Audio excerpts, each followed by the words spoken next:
Imagine a world where the ground trembles with every footstep, an Earth not ruled by humanity, but by titans of flesh and bone, creatures of such unimaginable scale that they defy our modern perspective. These were the true giants, the largest land animals that ever lived. Their story is written in the fossil record, a saga of biological ambition reaching for the sky. How did life achieve such colossal sizes? What adaptations allowed a creature the weight of a dozen elephants to thrive? We journey back through epochs, from the dawn of the dinosaurs to the age of mega-mammals, to walk in the footsteps of these leviathans. We will uncover the secrets of their anatomy, the environments that sustained them, and the cataclysmic events that ultimately erased them from the planet. This is the story of life pushed to its absolute physical limits, a tale of walking with giants. To become a giant is to wage a constant war against the most fundamental force in the universe, gravity. It is a challenge written in the language of physics and biology, a puzzle that life on Earth has solved only a few times.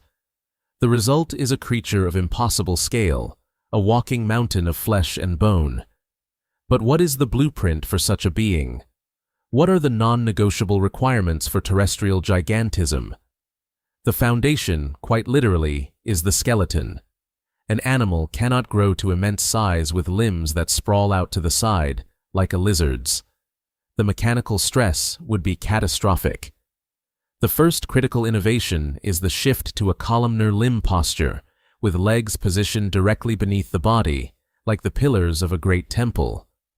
This arrangement transforms the bones from cantilevers into weight-bearing columns, allowing them to support many tons of pressure with maximum efficiency. But strong pillars are useless without a powerful engine. Gigantism demands a colossal energy budget. The creature must inhabit a world overflowing with fuel, and it must possess a metabolism capable of converting that fuel into growth and movement. For the largest land animals, this fuel was almost always plants, the most abundant energy source on the planet. High atmospheric oxygen levels, present during certain prehistoric eras, would have supercharged their metabolisms, allowing for more efficient energy extraction from every breath. The blueprint also extends to the next generation. A 10-ton mother cannot afford the biological expense of a long mammalian-style pregnancy. The solution is eggs. By producing a large clutch of eggs, a giant outsources the most vulnerable stage of development to the external environment. It is a numbers game. Lay enough eggs, and some are bound to survive the perilous journey to adulthood. Finally, the world itself must be complicit. A giant requires a vast and stable arena in which to live, a warm, resource-rich environment with uninterrupted land masses to roam. The supercontinents of the past, like Pangaea, provided just such a stage. With all these elements in place, pillar-like legs, an efficient metabolism, an egg-laying strategy, and a supportive environment, the stage is set. The blueprint is complete. All that is needed are the right actors to step into the role. And long before the age of the dinosaurs, a strange cast of characters would make the first attempt. Our modern imagination populates the prehistoric world with dinosaurs. But to find the Earth's first land giants, we must travel further back, to a time before the first Tyrannosaurus rex ever hunted, to the Permian Period. This was not a world of dinosaurs, but a world dominated by our own distant cousins, the Synapsids, or mammal-like reptiles. 270 million years ago, the continents were fused into the single supercontinent of Pangaea, a vast expanse of arid plains and lush floodplains. Here, life conducted its first bold experiments in terrestrial gigantism. Among the most impressive were the dinocephalians, whose name means terrible head. Creatures like Titanosuchus were bulky, powerful animals, some reaching the size of a modern white rhinoceros. They were not sleek predators, but heavily built herbivores and carnivores, representing a major increase in body size for land animals. But the true heavyweight champion of the early Permian was a creature called Cotylorhynchus. This animal was an evolutionary oddity with a ridiculously small head attached to a colossal barrel-shaped body that could be over 10 feet long. Its torso was so wide that its short, stocky legs splayed outwards. Cotylorhynchus was a walking fermentation tank, a high-volume herbivore designed to do one thing: consume and process immense quantities of tough, fibrous plants. It was one of the first creatures to truly master large-scale herbivory on land. Of course, where there are large herbivores, large predators will follow. The apex predators of the late Permian were the Gorgonopsians, like the formidable Inostrancevia. These were wolf-like hunters with powerful builds and, most terrifyingly, long, saber-like canine teeth. They were the first saber-toothed predators on Earth, perfectly evolved to hunt the thick-hided herbivores that dominated the landscape. For millions of years, these first titans ruled Pangaea, but their reign came to a sudden, catastrophic end. The Permian Triassic extinction event, the most severe extinction in Earth's history, wiped out an estimated 90% of all species. The dinocephalians, Cotylorhynchus, the Gorgonopsians, they all vanished. The world's first experiment with giant land animals was over. The planet fell silent, the stage emptied. But this planetary reset created a vacuum, an opportunity for a new group of animals, waiting in the wings, to seize the world. From the crucible of the world's greatest extinction, life slowly returned. The Triassic period was a time of recovery and innovation, and from among the survivors, a new dynasty of reptiles arose, the dinosaurs. In the beginning, they were not giants. They were small, agile, bipedal animals, easily overlooked. But within one lineage, the sauropodomorphs, the genetic blueprint for gigantism was stirring. Our story of the sauropod giants begins with creatures like Plateosaurus from the late Triassic. Reaching up to 30 feet in length, it was one of the largest land animals of its time, but it was not yet the titan we picture. It was a transitional form, an animal caught in the middle of a profound evolutionary leap. Its anatomy shows a creature comfortable on 2 legs, but also capable of walking on 4. It had the long neck and small head that would become the hallmark of its descendants, but it hadn't yet committed to the fully quadrupedal, pillar-legged stance of a true sauropod. Plateosaurus and its relatives were beta-testing a new way of life. Why the drive towards immense size? For an herbivore, being big is a formidable defense. A large animal is a difficult target for any predator. Furthermore, a larger body can house a larger, more complex digestive tract, which is essential for breaking down tough plant matter. And a longer neck, the key sauropod innovation, allows an animal to browse on vegetation that is out of reach for all competitors. It was an evolutionary arms race where size was the ultimate advantage. As the Triassic gave way to the Jurassic period, the world became warmer, wetter, and more verdant. Vast forests of conifers and ferns spread across the land, providing a seemingly endless buffet. In this perfect environment, the sauropodomorphs completed their transition. Early Jurassic sauropods like Vulcanodon and Barapasaurus were the first true giants.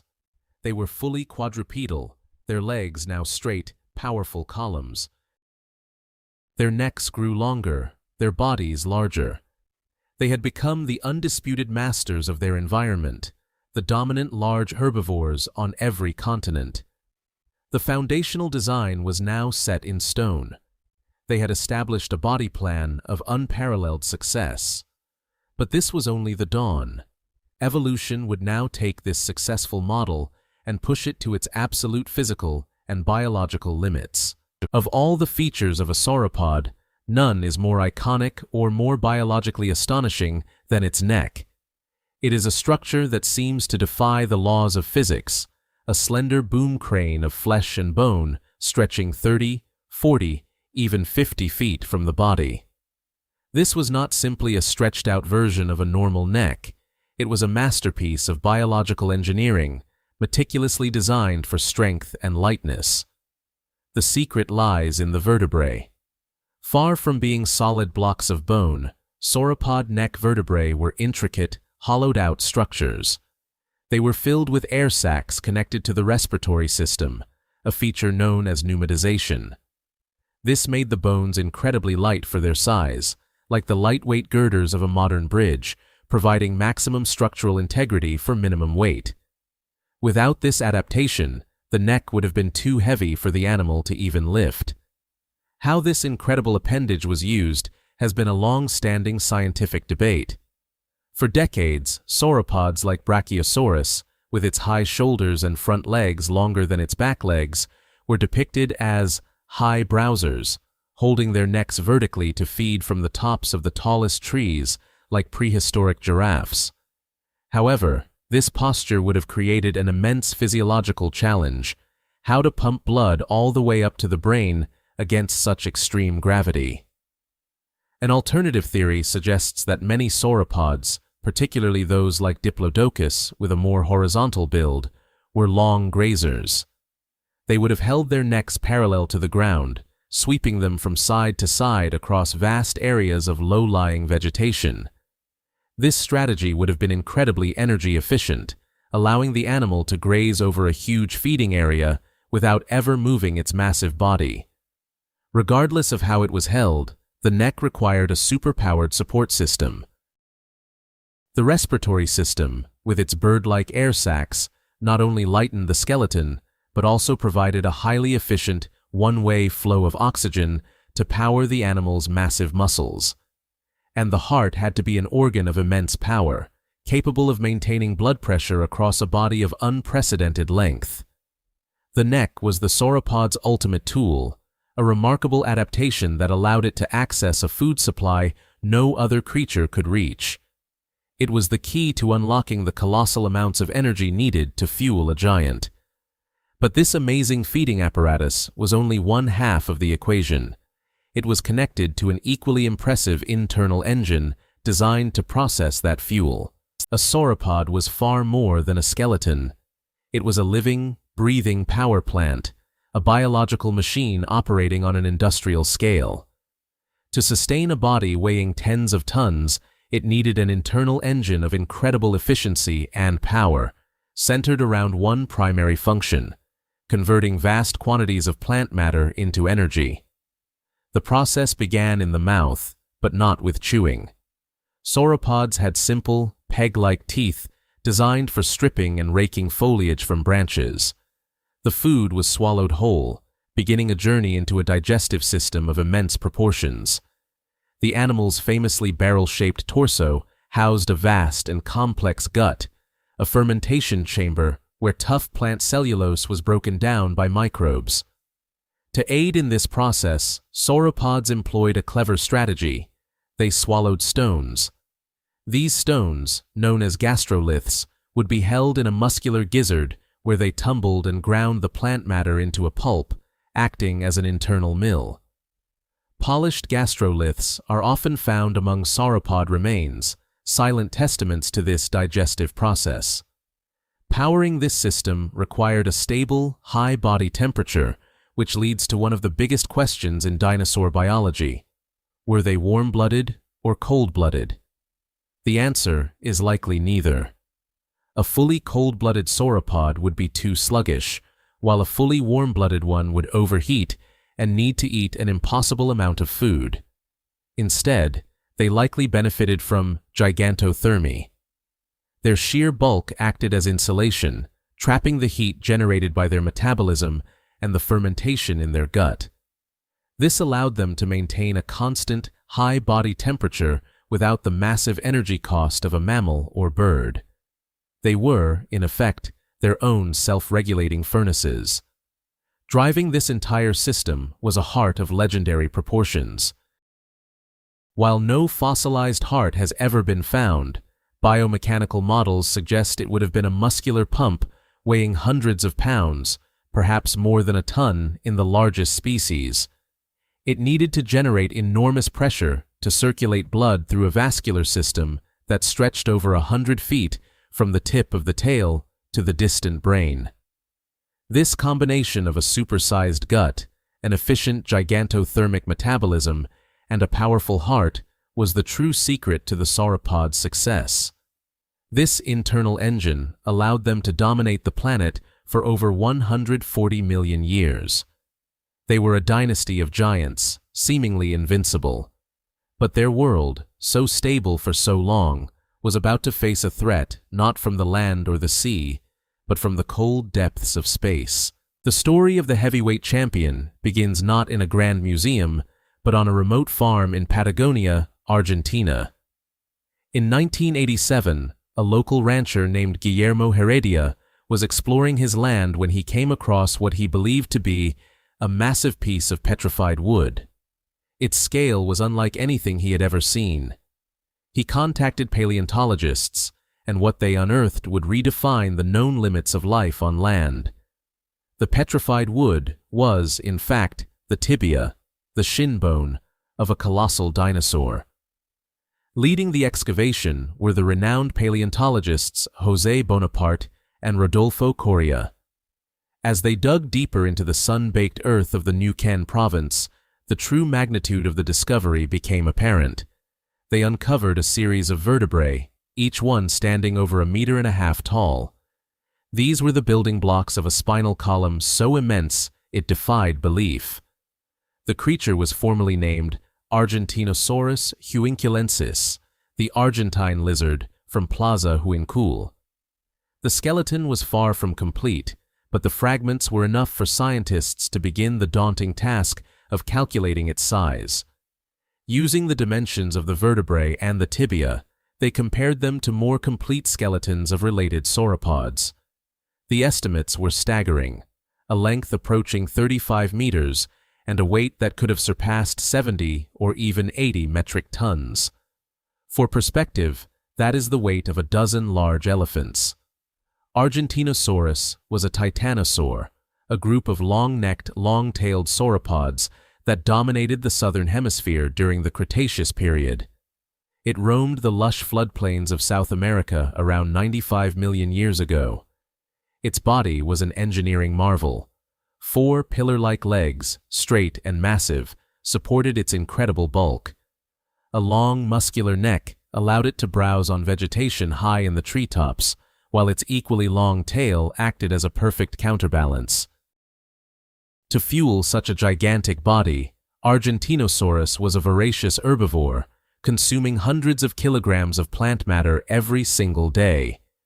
Its simple, peg-like teeth were not for chewing, but for stripping leaves from branches, which were then ground down in its vast digestive tract.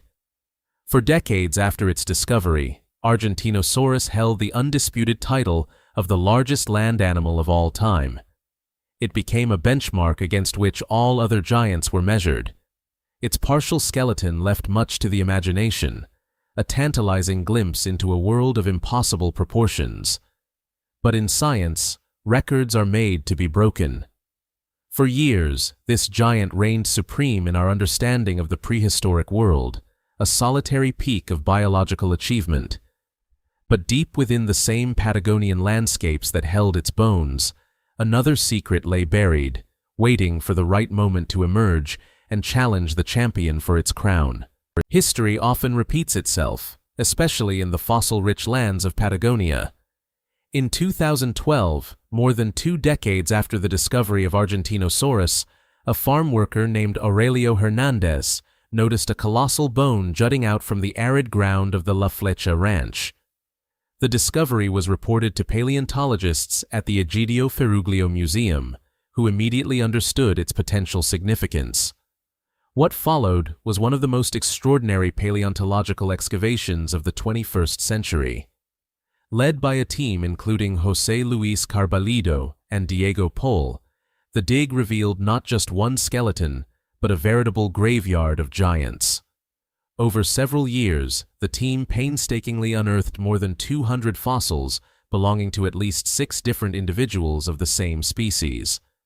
This was a find of unprecedented completeness for a giant titanosaur. They had massive vertebrae, ribs the size of small trees, and a femur, a thigh bone, that measured an astonishing 2.4 meters long. When stood on its end, it towered over the paleontologists who discovered it. In 2017, this new contender was given a name befitting its scale, Patagotitan majorum, the Patagonian titan of the Mayo family, honoring the owners of the ranch. The sheer volume of fossil material allowed for a much more accurate reconstruction and size estimate than was possible for Argentinosaurus. The data suggested an animal reaching lengths of up to 37 meters and weighing around 69 metric tons. The scientific community was electric with debate. Was Patagotitan truly larger than Argentinosaurus? The answer is complex. While its femur is the largest ever found, some of Argentinosaurus's vertebrae are slightly larger. Comparing two animals known from different and incomplete sets of bones is a difficult puzzle. Some scientists argue Patagotitan is the new champion, while others maintain Argentinosaurus might still hold the title for sheer mass. Regardless of which was heavier, the discovery of Patagotitan provided something arguably more valuable: a detailed blueprint of a supergiant. The multiple skeletons allowed scientists to study growth patterns and individual variation within a single population. But the most profound revelation was the context of the discovery.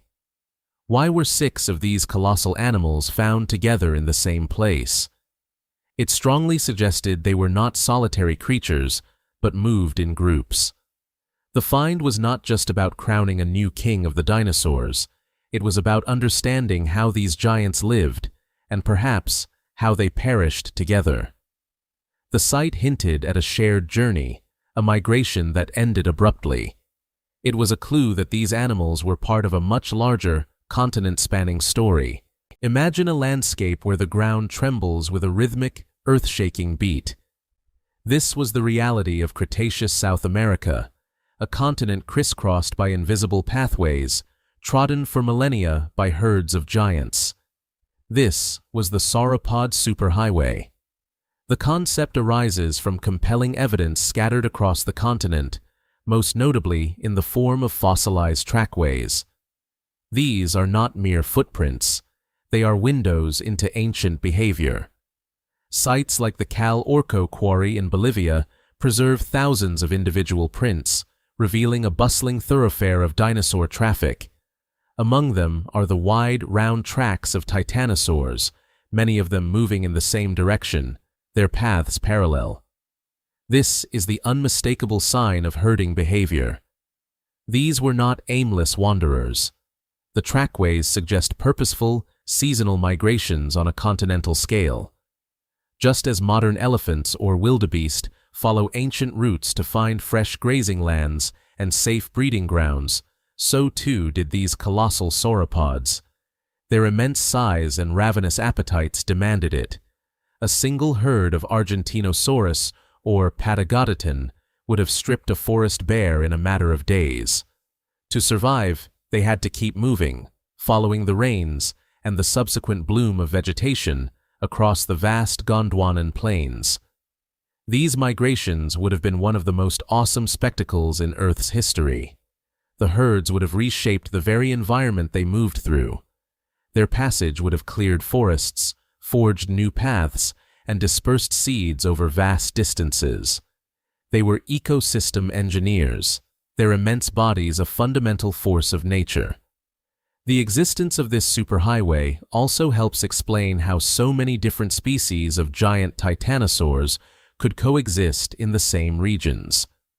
Rather than competing directly in one small area, they likely used the same vast territory at different times or specialized in slightly different types of vegetation.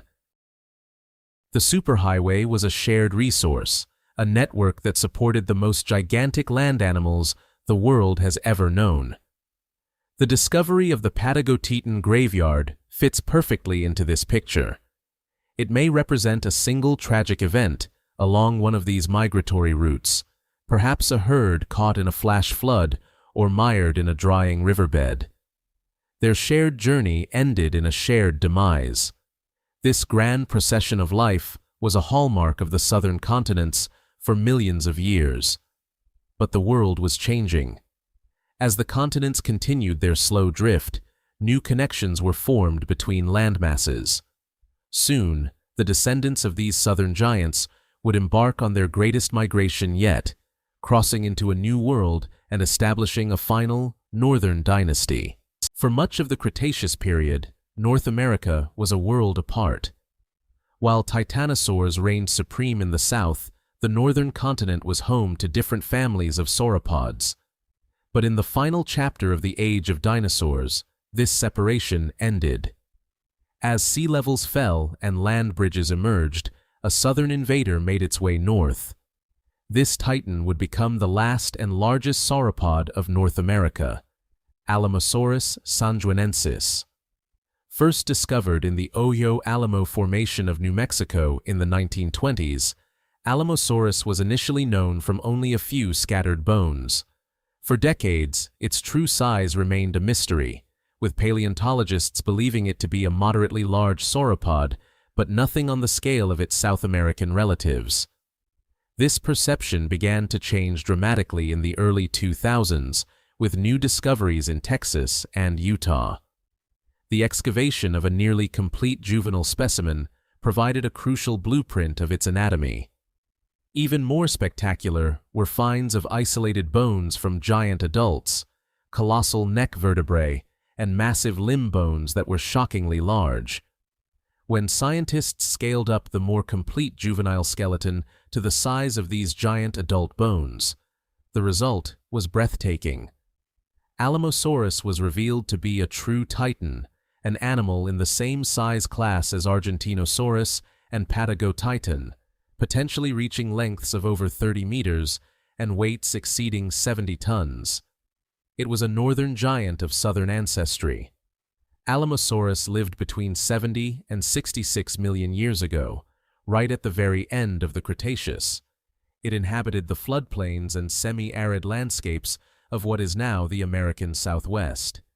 This was a world populated by some of the most famous dinosaurs in history. Alamosaurus shared its environment with vast herds of the horned Triceratops, legions of duck-billed Edmontosaurus, and the armored Ankylosaurus. Its arrival represented a major shift in the continent's ecology. As the last sauropod in North America, it stood as the final achievement of a 150-million-year-old dynasty. It was bigger and more massive than any land animal that had come before it in this part of the world. Its sheer size would have made it a nearly untouchable fortress of flesh and bone. But its world was not a peaceful one. The arrival of this southern giant coincided with the evolutionary peak of the North's greatest predator. In this kingdom of icons, the reign of Alamosaurus would be contested by the undisputed tyrant king. The late Cretaceous of North America was a stage for the ultimate prehistoric duel. In one corner stood Alamosaurus, a walking mountain and the largest herbivore on the continent. In the other, the apex predator whose reputation is legendary, Tyrannosaurus rex. For years, a persistent question in paleontology was whether a T-Rex could successfully hunt a healthy, adult sauropod. The size disparity seemed too great. But the fossil record is clear. T-Rex and Alamosaurus lived in the same place at the same time. A confrontation between them was not just possible, it was inevitable. A fully grown Alamosaurus was a formidable opponent. An adult would have been many times the weight of a T-Rex. Its primary defense was its colossal size. A single, well-placed kick from one of its pillar-like legs could have been consequential, and its long, muscular tail could be swung like a gigantic whip, creating a significant zone of danger. Faced with such a fortress, a lone T-Rex would have been at a severe disadvantage. However, T-Rex was an animal built for hunting megafauna. Its skull was immensely strong, designed to withstand incredible impact forces. Its legendary bite, the most powerful of any land animal, could crunch through bone. Fossil evidence suggests that T-Rex may have been a social hunter, moving in family groups or packs. This behavior would have been the key to tackling an animal as large as an Alamosaurus. A coordinated attack would change the odds dramatically. A pack of tyrants could work together to separate a weaker individual from the herd, a juvenile, an aging adult, or one that was unwell. They could harass their target, using their speed and agility to dart in and deliver powerful bites to the legs or flanks, aiming to weaken the giant over time. We can envision the scene: a herd of Alamosaurus forming a defensive circle, their immense necks held high, their tails swaying nervously. A family group of T. Rex approaches, not with a reckless charge, but with calculated patience, testing the herd's defenses, looking for the slightest opportunity, the one individual that strays too far from the safety of the group.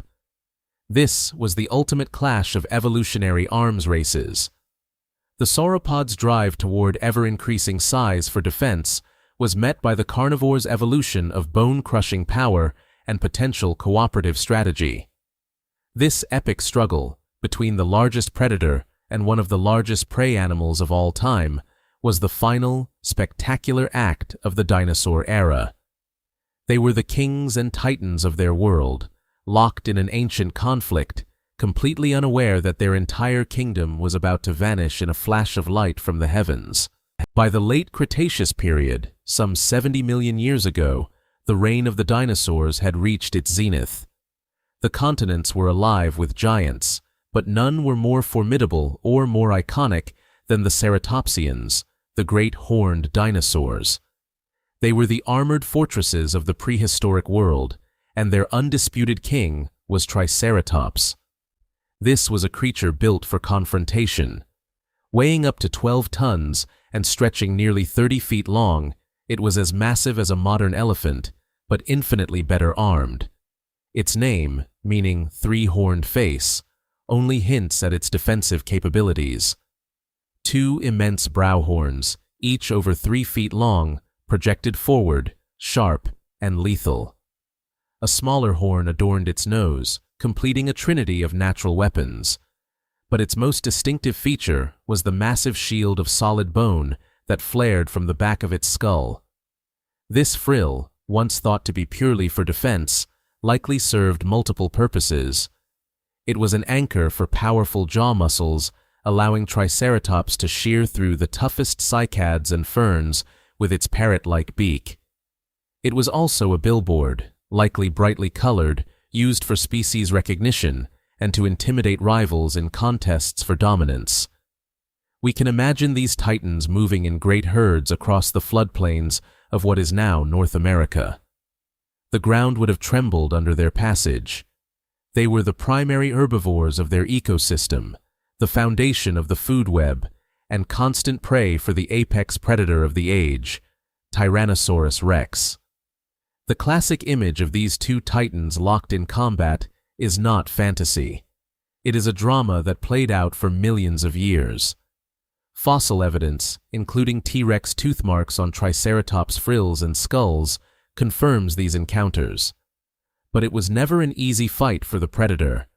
A charging Triceratops was a living battering ram, a wall of muscle, bone, and horn aimed directly at its attacker. To face a herd of them, with adults forming a defensive ring around their young, would have been a near impossible challenge even for a Tyrannosaurus. They were a testament to the success of the dinosaurs, a perfect fusion of size, power, and defense. They were the masters of their domain, seemingly invincible. But the world they knew was living on borrowed time.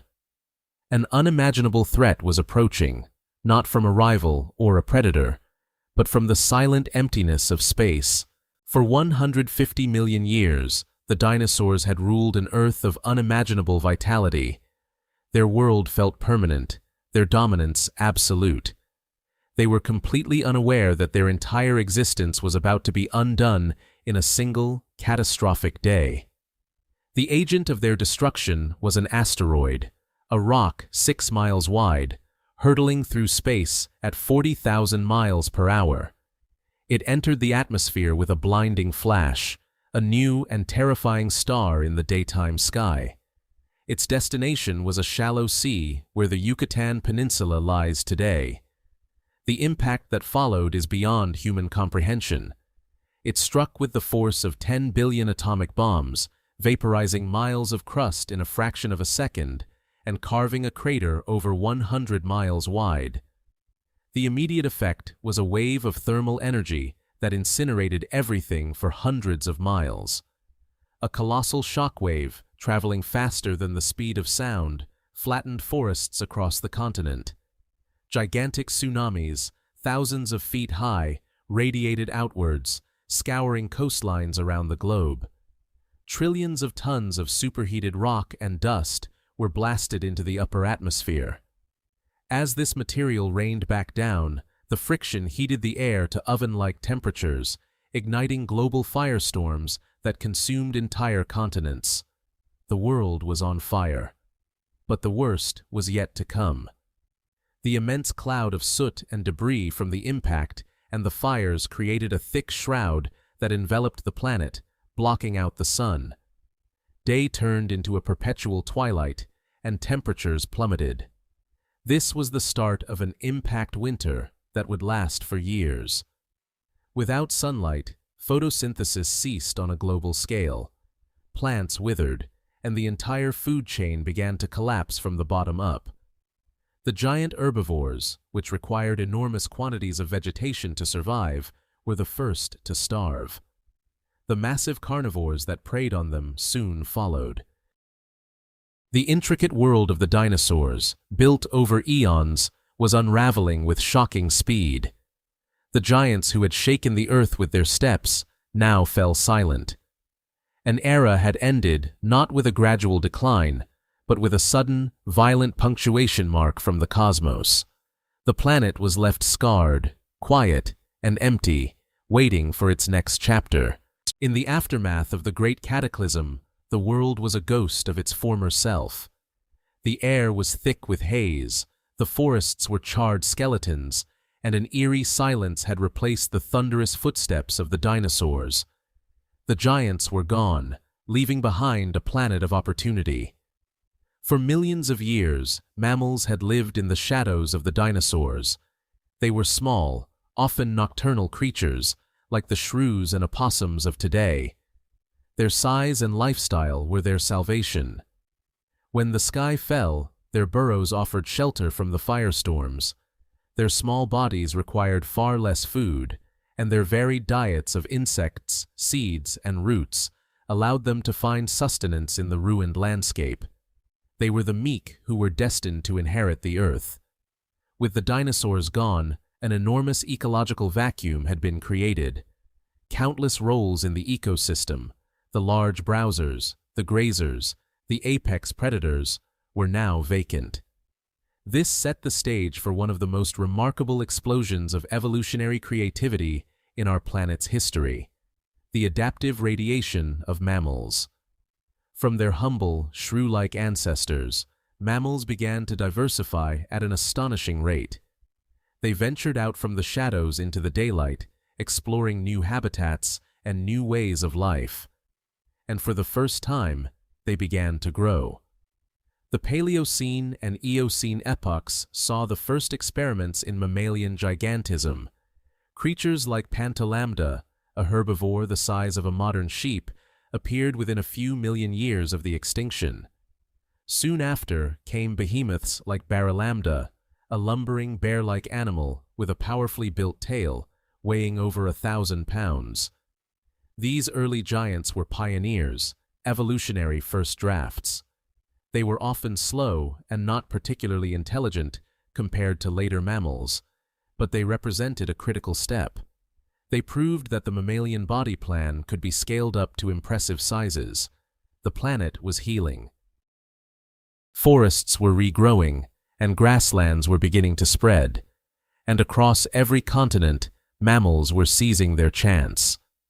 The race to fill the niches left by the dinosaurs was on, a competition that would ultimately produce a new kind of giant, a titan of fur and warm blood that would one day dwarf all but the very largest of the ancient reptiles. 34 million years ago, during the Oligocene epoch, the Earth's climate was cooling and drying.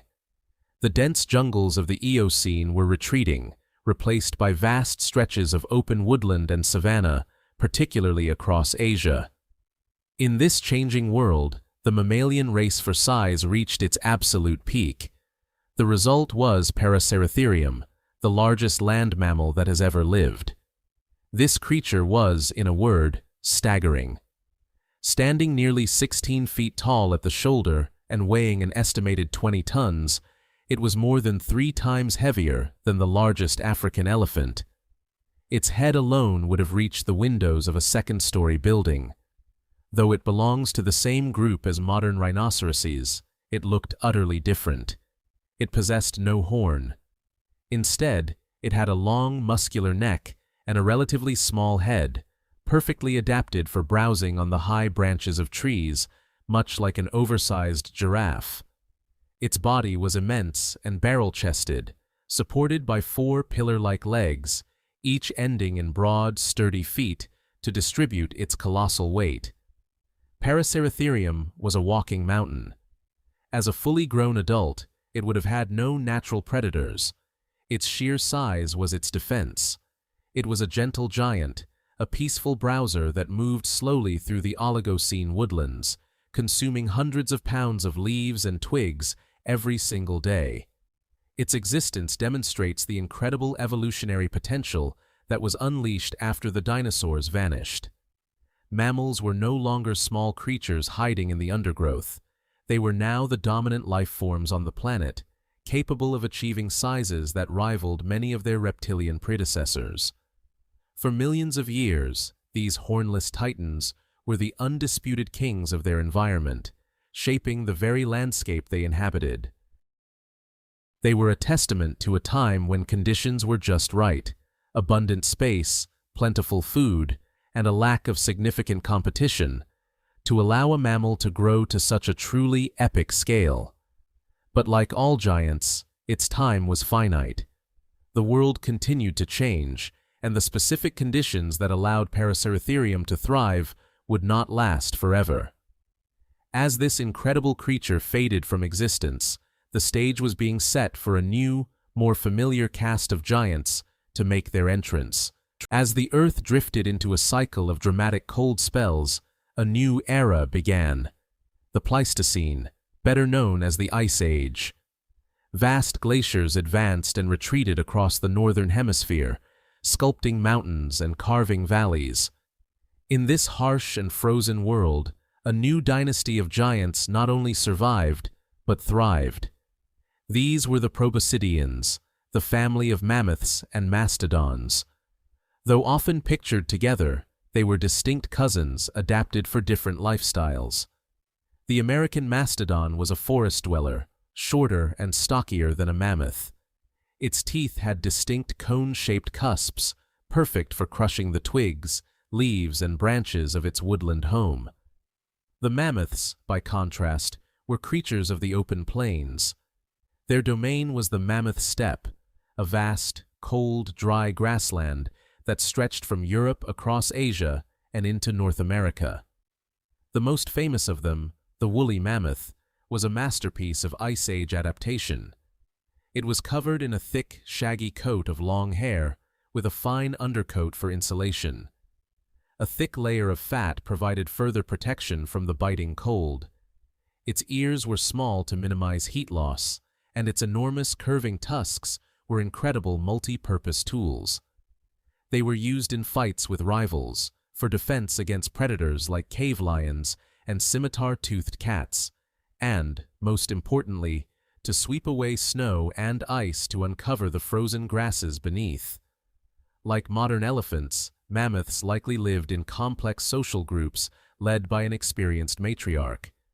They were the engineers of their ecosystem, their grazing and migrations shaping the landscape for countless other species. For hundreds of thousands of years, they were the undisputed masters of the frozen north. But as the Ice Age progressed, a new and profoundly intelligent predator began to spread across their domain: early humans. To these resourceful hunters, a mammoth was the ultimate prize, offering a wealth of meat, fat, hide, and bone. A successful hunt was a monumental event, providing sustenance and materials for an entire clan. The giants of the Ice Age now faced a dual threat: a rapidly warming climate that was transforming their world, and the growing pressure of the most adaptable hunter the planet had ever seen. Their long reign was approaching its final, dramatic chapter. While its woolly cousin has captured the popular imagination, a far larger giant once dominated the warmer landscapes of the Americas. This was the Columbian mammoth, Mammuthus columbi, a true behemoth of the Pleistocene. Standing up to 13 feet at the shoulder and weighing a staggering 10 tons, it dwarfed the modern African elephant, embodying the sheer scale of life in Ice Age North America. Unlike the shaggy icon of the frozen steppes, the Columbian mammoth was better suited to temperate climates. Its domain stretched from the northern United States down into Mexico and Central America, a vast territory of grasslands, savannas, and open woodlands. Its coat was likely much sparser, a practical adaptation for a life spent under a warmer sun. Its most defining features were its tusks. Enormous, spiraling wonders of ivory, they could grow to 16 feet in length, curving dramatically upwards and outwards. These were not merely for display. They were essential tools. The mammoth would use them to clear paths, dig for water or roots, and as formidable defensive weapons against the formidable predators of its time, like the short-faced bear and the saber-toothed cat.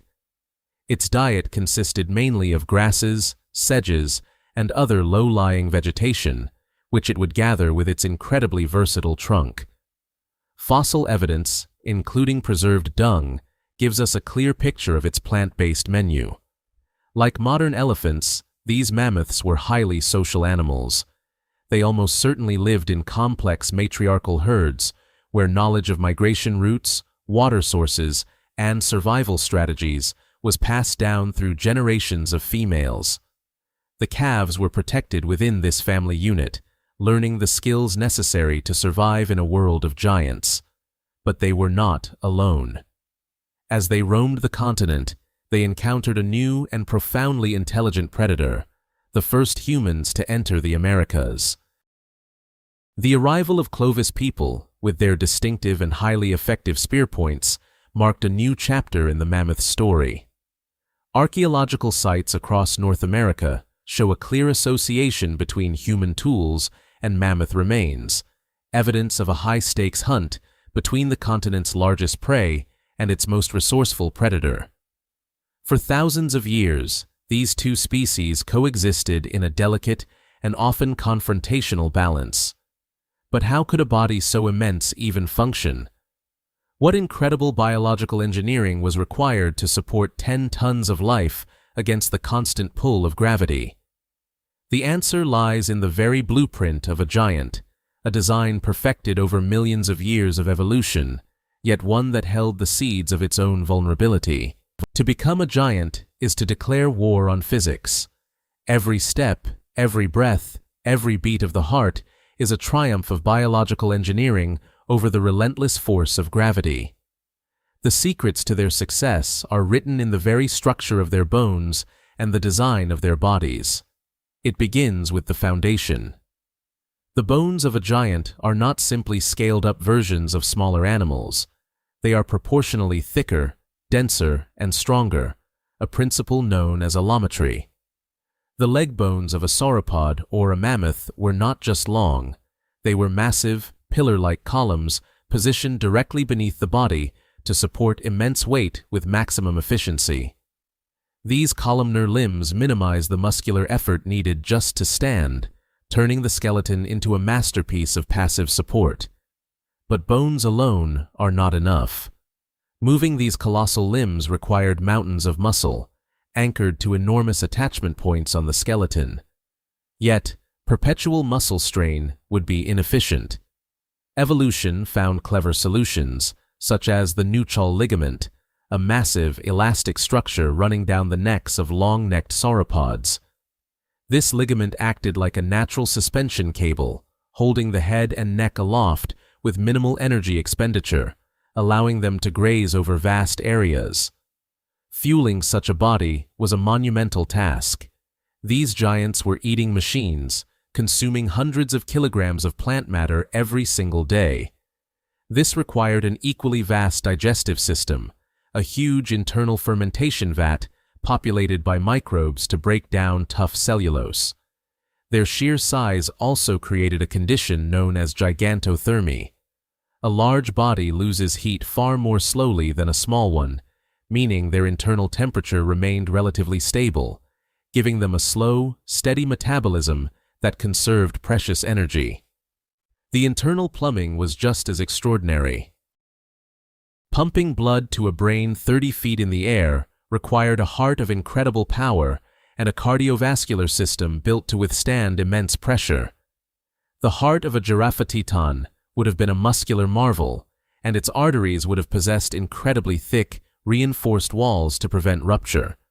Specialized valves in the neck vessels would prevent a catastrophic rush of blood to the brain when the animal lowered its head to drink.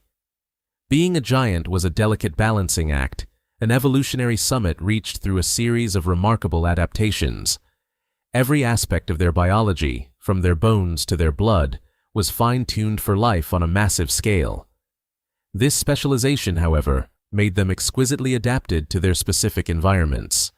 And when those environments began to change, this masterpiece of engineering would face its greatest test. For millions of years, they were the undisputed masters of the land, shaping ecosystems by their very presence.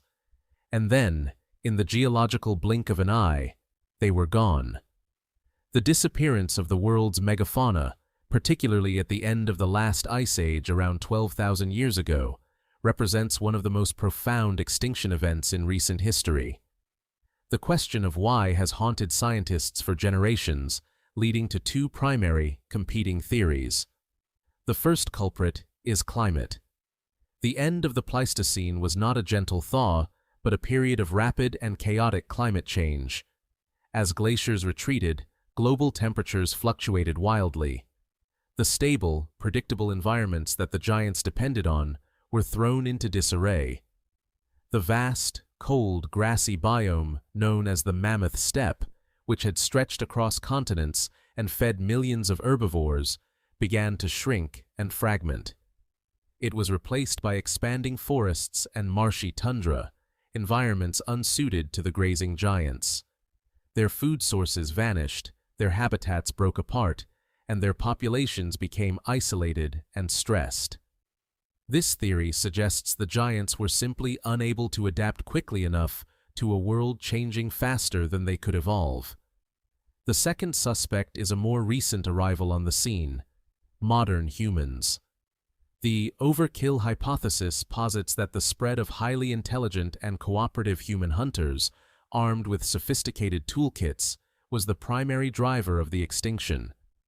As humans migrated out of Africa and across the globe, they encountered large animals that had no evolutionary experience with such a formidable predator. These giants, with their slow reproductive rates, were exceptionally vulnerable. A sustained hunting pressure, even on a small percentage of the population each year, could have been enough to drive them toward a point of no return. A single successful mammoth hunt could feed a clan for weeks, making them a high-value target. Most scientists today believe the truth lies not in one theory, but in a devastating combination of the two. It was a perfect storm. Animal populations, already weakened and fragmented by rapid climate change and habitat loss, became easy targets for efficient human hunters. It was a 1-2 punch from which the megafauna could not recover. The Columbian mammoth, the giant ground sloth, the formidable dire wolf, all vanished. Their departure left behind a quieter, emptier world, a profound void in the global ecosystem. The age of giants had come to an abrupt and dramatic end, leaving us to piece together the clues of their downfall from the dust and bones of a lost world. The age of true titans may be over, But the story of gigantism is not yet finished. The world is still home to giants, magnificent creatures that serve as living echoes of a grander past. They are the last of their kind, facing a world profoundly different from the one that birthed their ancestors. The undisputed king is the African bush elephant. Weighing over 6 tons and standing nearly 13 feet tall, it is the largest land animal on Earth today. But its size is more than just impressive. It is essential. Elephants are keystone species, ecosystem engineers that shape their entire environment. They create clearings in forests, dig for water during droughts, and disperse seeds over vast distances. Their intelligence is profound, their social bonds incredibly complex. In them, we see a direct link to the mammoths and mastodons that once roamed the globe, a remnant of a once mighty lineage. Close behind in sheer mass is the white rhinoceros. A 2-ton grazer with a distinctive square lip, it is a specialist of the African grasslands. Its immense bulk is its primary defense, a living fortress of muscle and thick hide. Yet this giant, which has survived for millions of years, now finds itself in a precarious position, a symbol of the fragility of modern megafauna. In the category of height, the giraffe stands alone. It is a biological marvel, a creature that pushed the boundaries of terrestrial anatomy. Its very existence requires a suite of incredible adaptations, from a super-powered heart to a complex network of blood vessels to manage the extreme pressure changes when it raises and lowers its head. The giraffe is a testament to the diverse ways evolution can achieve gigantism. These modern giants, the elephant, the rhino, the giraffe, and others like the hippopotamus and the gaur, all share a common troubling narrative. They are survivors, holding on in a world increasingly dominated by humans. They face relentless pressures from habitat loss, competition for resources, and the ever-present threat of poaching. They are confined to ever-shrinking pockets of wilderness, their ancient migration routes severed by farms, fences, and cities. These magnificent animals are more than just biological curiosities. They are a fragile link to a lost world. Their survival is not guaranteed. They walk among us today, but they carry the weight of the past and an uncertain future on their massive shoulders. We have journeyed through the past, walking in the shadows of the greatest giants the world has ever known. Now, we cast our gaze forward to ask a final, tantalizing question. Is the era of land giants over for good, or is it merely on pause? The greatest single barrier to the return of megafauna is us. Human civilization has become the planet's dominant geological force. Our cities, farms, and infrastructure have fragmented the vast, unbroken habitats that giants require to thrive. An animal that needs to roam hundreds of square miles to find food and mates cannot survive in a world diced into parks and preserves. The very scale of our presence leaves little room for theirs. Even if humanity were to vanish tomorrow, the road back to gigantism would be incredibly long. Evolution operates on timescales of millions of years. It requires specific conditions, a stable climate, abundant resources, and a lack of overwhelming predation pressure, allowing species the evolutionary space to grow larger over countless generations. What animals could be the seeds of future giants? One could speculate. With enough time, perhaps bison or Cape buffalo could evolve to rival the ancient long-horned bison. The capybara, today's largest rodent, is a distant echo of the cow-sized rodents of the past. Perhaps its descendants could reclaim that niche. But this is a process we will never witness. A more immediate and controversial prospect lies in technology. The field of de-extinction aims to use genetic engineering and cloning to resurrect extinct species.